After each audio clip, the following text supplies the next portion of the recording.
যারা না ভোট দিবেন আপনি কেন্দ্রে যাইয়েন না, দরকার নাই, আপনি 29 সালে ভোট দিয়েন। আর গণভোটে হ্যাঁ ভোট দিবেন। হ্যাঁ ভোট মানেই হচ্ছে আমাদের জুলাই, হ্যাঁ ভোট মানেই হচ্ছে নতুন বাংলাদেশ, হ্যাঁ ভোট মানেই হচ্ছে শহীদ আবু সাইদ, শহীদ ওসমান হাদিকে স্মৃতি জাগরক করে রাখা, ঠিক কিনা? যারা না ভোট দিবেন আপনি কেন্দ্রে যাইয়েন না, দরকার নাই, আপনি 29 সালে ভোট দিয়েন। কারণ জুলাই যোদ্ধাদেরকে আমরা যদি স্বীকৃতি না দিই, হ্যাঁ ভোট না দিই, তাহলে তো আমাদের এই এই তাদের রক্তকে অস্বীকার করা হয়, ঠিক কিনা? যে যত রকমে বুঝাক সদগায়ে জারিয়া হিসেবে হ্যাঁ ভোট দিবেন। হ্যাঁ ভোট দিলে তত্ত্বাবধায়ক সরকার অটো সিস্টেম হয়ে যাবে। গভর্নমেন্ট ওইটা প্রচার করতেছে, পড়ি আমিন রিভনেটি আমার খাই ভোট মারি দিছে। আমরা সর পার্বতীপুর ইউনিয়নে কোনোদিন গেছিনি 10টি, আল্লাহ জুইল্লারে ক তুই খাইলে 1000 টাকা খা কই দিয়ে দেবো, আল্লাহর হস্তে ভোট হোক, টিয়া খাই পেলে আল্লাহর হস্তে ভোট দেয়। এরকম রিফিন্ডা আসেনি? এক প্রার্থী পাইছে 1,90,000, রিফিন্ডা জিয়ানো টিয়া খাই ভোট মারি দিছে, হিজ্ঞা পাইছে 1,90,000 এক ভোট। ফাঁস করবো কে? ওই এক ভোটলা এক দলে হয়েছে 150 সিট। রিফিন্ডার ভোটিজ্ঞার এমন ভাগ্য, হেতের ভোটিজ্ঞার এমপি হে দলে পাই গেছে 151 সিট। সরকার গঠন করবো কে? 151। যদি এখন কোরআনের পক্ষের লোক হইয়া যায়, এই রিফিন্ডার ভোটের কারণে মহাগ্রন্থ আল কোরআন মহান সংসদে উঠে গেছে। 500 জন এমপির সামনে হিন্দু বৌদ্ধ খ্রিস্টানদের কাছে কোরআন থাকবে তখন, কারণ ম্যানুয়াল তো কোরআন, ওই যে মন্ত্রণালয়গুলো কোরআন থেকে।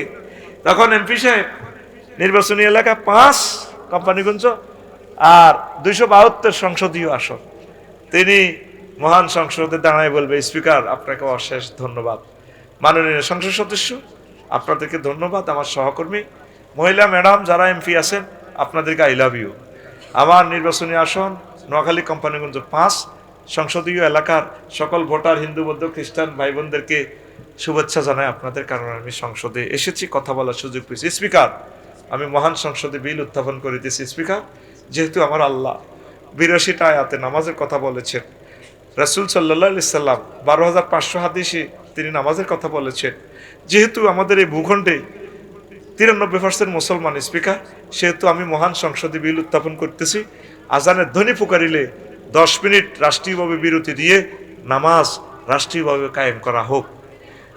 বাকি 499 জন সংসদ সদস্য টেবিল থাপড়িয়ে বলবে বিলটি অ্যাক্ট হিসেবে পাস করা হোক। আল্লাহু আকবার। রিফিন্ডার এক ভোটের কারণে 20 কোটি মানুষ নামাজ পড়বে ইচ্ছা অনিচ্ছা, পড়ার পর সোয়াব হইবই রিফিন্ডার অ্যাকাউন্টে। সূরা নিসা 85 নম্বর আয়াতে আল্লাহ বলতেছে, মাইয়াশফা শাফাতান হাসানাতান ইয়াকুন লাহু নাসিবুন, কোন ব্যক্তি যদি ভালো সুপারিশ করে, ভালো কাজের সমর্থন দেয়, টিক চিহ্ন দেয়, সিল মারে, তাহলে এই লোকটা নির্বাচিত হয়ে যতগুলো ভালো কাজ করবে, তাহলে ভালো কাজের সওয়াবগুলো তার অ্যাকাউন্টে যোগ হবে। ওয়া মাইয়াশফা শাফাতান সাইয়্যাতান ইয়াকুন লাহু কিফলুম মিনহা, যে ব্যক্তি কোনো খারাপ কাজে সমর্থন দিবে, খারাপের ভোট দিব, খারাপ লোকের চাঁদাবাজের, তাহলে সে যতগুলো অন্যায় করবে, জেনাকারের ভোট দিব, হেতে এমপি হয়ে যাইব কই থাইল্যান্ডে, ঘটনা ঘটাইব বেগম পাড়ায়, যে আসর মাঠে তার অ্যাকাউন্টে খারাপ বদামল গুলা পেয়ে যাবে। ওয়া কানাল্লাহু আলা কুল্লি শাইইন মুকিতা, আমি আল্লাহ জাল্লাহু শাআনু প্রত্যেক ব্যাপারে ক্ষমতাশালী। আমনে জীবনে চাঁদা খান, কিন্তু আপনি চাঁদাবাজারে সমর্থন করার কারণে টিয়া হাস্য খাই, হাসর মাঠে দেখবেন আপনার অ্যাকাউন্টে শুধু গদা দিয়ে ফিসিতে সিএনজি স্টানে টিয়া। কি রে এত টিয়ার গুণ আগে টিয়া খাইছি না আমি, কি ফাতায়া সমুদ্র সৈকত থাইল্যান্ড কি জিনা করছি না? 100টা মাইয়ার জিনা কার অ্যাকাউন্টে? ফেরেশতারা কইব ওই তুমি মারি দিছো, দে ভোটের আয়াত দেও না, সূরা নিসা 85 নম্বর আয়াত। বন্ধুরে ভোট দেন, বন্ধুরে ডরাইতেছে, বন্ধুরে মারে না। জিনার আইনটা কি হইব? বাইতুল মোকাররমে একজনের ফাতরে উড়ে দিব, আফসারি যদি প্রমাণিত হয়। আতিক ভাই সহ একই মিলি বাইতুল মোকাররমে জুমার পরে শাস্তি দিব, ফাতর মেলাইব। আমি কান্দি উড়ি কইও, আতিক ভাই ও আরে মারিয়েন না, আরো তো কত ভাত খাওয়াইছেন, হাদিয়া দিছেন, মহিলা প্যান্ডেল থেকে মহিলারাও ফাতর মেলাইব পর্দার সহিত, মার তারে। আমি কান্দি উঠলে যদি তারা মায়া দেখা ইমান চলে যাব। ওয়ালা রাফাতা ফি কুলুবিকুম, তারে ইসলামী আইন দণ্ডবিধিতে কার্যকরের সময় চাইও মায়া দেখাইও না। একজনের জিনার শাস্তি দিলে হুরা বাংলাদেশের জিনার কথা মনে হইলে জিনাতে দূরের কথা, কয়েক গ্লাস পানি খাইব, আল্লাহ মাত্র উড়া লাগবে। শুধু অজ্ঞারে হাত কাটবো, গোগারে এই হাত কাটার পর অফিসারে আর ভাইয়ে বসুরাট অফিসে যাইবার সময় বাবি চুমা খাইব, আল্লাহ তো এই হাত দিয়ে কত মজা দিছ, এই হুদামিশা গুণস টুস লইও না, আতান কাটিয়ে লাগবে। ইসলাম চাইতেছে আমাদের উপকার, আল্লাহ আমাদের তো উপকার, তিনি জানেন কেমনে মানুষকে বাঁচানো যায়। আমরা অনিচ্ছা সত্ত্বে 99 ভাগ কোরআনের আইন মানতেছি, আমরা জানতেছি না। ব্রিটিশ লটা কোরআন থেকে, শুধু একটু সিস্টেমটা চেঞ্জ তাদের। সারা পৃথিবীতে তো খুন কা বদলা খুন, খুনের দণ্ডবিধি খুন, কিন্তু আমাদের দেশে আইন করে রেখেছে রাষ্ট্রপতি নিহত ব্যক্তি ইচ্ছা করলে মাফ করে দিতে পারে।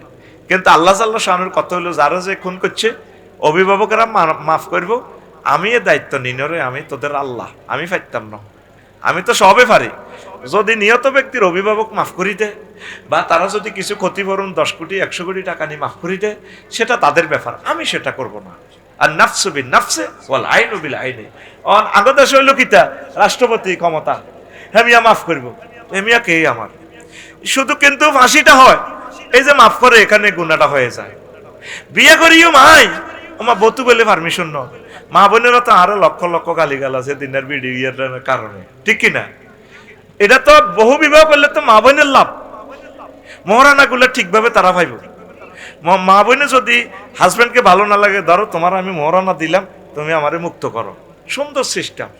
কিন্তু এটার দ্বারা বেড়ারা কি এনে বইরেছিল গোপনে বিয়ে করি গেলায়, ওই হিতিয়ে যেতি মাতারি হিতি কো আমি ভাইরাল করে দিও এটা কই কইতে সান্দা খাই এলায় 3-4 কোটি টিয়া, ওরে কথা কয় না। কিন্তু রাষ্ট্রীয়ভাবে কোরআনের আইনটা যদি করতেছে না, অনুমতি কেন নিব? তাহলে বেটারা 4টা বিয়ে করলে 4 জনে যে 440 লাখ টাকা মহারানা পাইতো, 4 মহিলা সুখ শান্তি পাইতো। এখন আবার তো পর্দার আলের গুণ কয়, আল্লাহ আফসারিরে অ্যাক্সিডেন্ট করি মারক, তে গারা মহাইছে কোবা কবি করি পাল্লাই। এই বাইর নাম কিটা?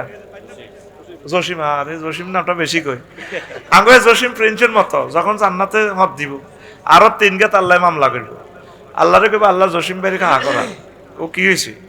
আল্লাহ ওনার ওয়াইফের হলে উনি হজে গেছে, উমরা করছে, কত সুন্দর শরীর, আপনি তো আগে 3 মহিলার রিজিক এর ভিতরে রাখছিলেন, কখন রাখছি তখন কি তো হয়েছে?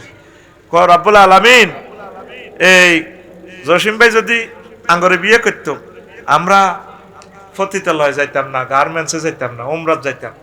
বড় ভাবি যেহেতু হেমিয়ারে 4 ফলা মাইয়া দিছে, আড়াও তো দিতে আইতাম আরো 3-4 12 গা, উনি আঙ্গরে বিয়ে করলো না গা, আমরা খারাপ লাইনে চলে গেছি। তখন আল্লাহ জিজ্ঞেস করবো জসিমের, কি রে মনু? আল্লাহ বড় বড় ডরে, তখন মারি খেবো কি? বড় বউ না জসিমে? ওর কথা কয় না। কারণ যদি এক পুরুষ একজন মহিলাকে রাখতো, তাহলে কানাডাতে 4 জন মহিলার এগেনিস্টে একজন পুরুষ শুক্রাণু কনসেপ্ট করে, তাহলে আমার এই বোনগুলো ফতিতা সম্পদ হইব। আল্লাহ এটা কেন করছে? আমাদের মা বোনেরা তো এটা কইলে মানে যেন একটা যুদ্ধ। এই জন্য বাঙালিকে বড় হিলাইয়া উলান হয় হিংসা। যত স্কলার নবী রাসূল ওলি আবদাল একাধিক বিয়ে করছে, তারা বান্ধবীর মতো চলছে, তাদের ছেলে মেয়েরা পৃথিবী দখল করছে, পৃথিবীতে আলো ছড়াইছে। আল্লাহ আমার বোনদেরকে বোঝার তৌফিক দেখ। এদের না একরকমে বিয়ে করছে ঢাকা আপনার দলের, তো কইলো তো আফসারি ভাই হন ছোট ভাবি তো কয় আপনার বড় ভাবিরে তালাক দিয়ে লাই বললাই। এই নবীজি কইছে আন সাওবানা মাওলা রাসূলুল্লাহ সাল্লাল্লাহু আলাইহি ওয়াসাল্লাম কল, এটা বলতেছে আবু হুরায়রা রাদিয়াল্লাহু তাআলা আনহু বলছেন, লা তাসআলিল মারাতু তালাকা উক্তিহা লিতাস্তাফরিগা সাহফাতাহা ওয়াল তানকিহ ফাইনাল্লাহা মা কুদ্দিরা লাহা। তো কোন মহিলা যাতে তার বোনের তালাক কামনা না করে, সাহফাতাহা মানে তালাকের জন্য চাই স্বামীরে হুরা লই যাবে কই, কারণ তার জন্য বীর্যজিটা বাজেট করা, কুদ্দিরা লাহা, তার জন্য আল্লাহ স্বামীর নিয়ামত যা রাখছে আনন্দ সেটাই পাইবে, বেশি আইতো না। এই জন্য আগের দেশে বহু বিয়ে করলেও বিপদ, নিত্য খোদার গজব দোনো ভাই মিলিতে হই, শুধু হাতে জিয়া না যায় হাতে গজব দেয়, স্বামীকে তাড়াতাড়ি মরি যায়, ওরে কথা কয় না। স্বামীদের কি সম্পদ, শুধু বিধবা আম্মা যে সাক্ষাৎকার নিলে বুঝবেন। এই আঙ্গ মা বোনেরা এই জন্য রোগ শোকে বেশি কষ্ট থাকে। আর পুরুষও শেষ বিয়ে করি বরাবর খোঁজ খবর না, হেতের বড় আল্লাহর গজবে আল্লাহ পড়ে। নবীজি বলছেন যা ইয়াউমাল কিয়ামাতি ওয়া শাক্কুহু সাকির, কোন পুরুষ যদি একাধিক বিয়ে করি সমতা বন্টন না করে, সে হাসর মাঠে আইব প্রতিবন্ধী হিসাবে। এতের একদিক দিয়ে কাঁদিয়ান জুলেন না ঠ্যাঙ্গিটা চেঁচা তারপরে এক শিরেরও গিল্লানি বুঝছি এত একদিকে বড় এত কাটতে কাটতে আড়ে হাঁসর মাঠে ব্যাগে কই বিজ্ঞা কেউ কই বিজ্ঞা হই ওই অমক এতে দুই বিয়ে করছে যে ছোট বড় বউগার আর খবর লয় না সর পার্বতীপুরের এই জন্য আল্লাহ তারে প্রতিবন্ধী করে উঠেছে। আপনারা পুরুষেরা সমতা বন্টন করবেন। প্রিয় বোনেরা, পৃথিবীতে আপনারা ক্ষণস্থায়ী। আমরা এটা কেন প্রমোট করি? জেনামুক্ত সমাজ যাতে গড়ে। পুরুষেরা কোনো একজন দিয়ে খুশি ন, এগুন তলে তলে বিভিন্ন ঘটনা ঘটা লাগব। এর করে জাহান নামের আযাব থেকে বাঁচান, আপনিও বাঁচেন। যদিও আপনি চাচ্ছেন যে আপনার প্রিয়তম প্রাণসখা প্রেমিকটা যাতে ভাগ না হয়, এটা চাওয়াই আপনাদের স্বভাব। পুরুষের স্বভাব হলো এত একাধিক বিয়ে করা। এটার ভিতরে সমন্বয় করবেন, সমাজে যাতে জানাবে বিচার না হয়। নবীদের প্রশ্ন করলো আইয়ুন নিসে খায়ের, নবী কোম্পানিগঞ্জে বসুরহাটের 4 ফারবরী পুরের কোন মহিলাটা সেরা? তাসুররু হয়ে যায় না যারা, যে মহিলাটার দিকে তাকাইলে তার স্বামী খুশিতে ভাগ ভাগ হয়ে যায়, প্রাণ প্রেম উপচে পড়ে ওয়াইফের দিকে চাইলে, এই মহিলাটাই হচ্ছে বিশ্বের সেরা মহিলা।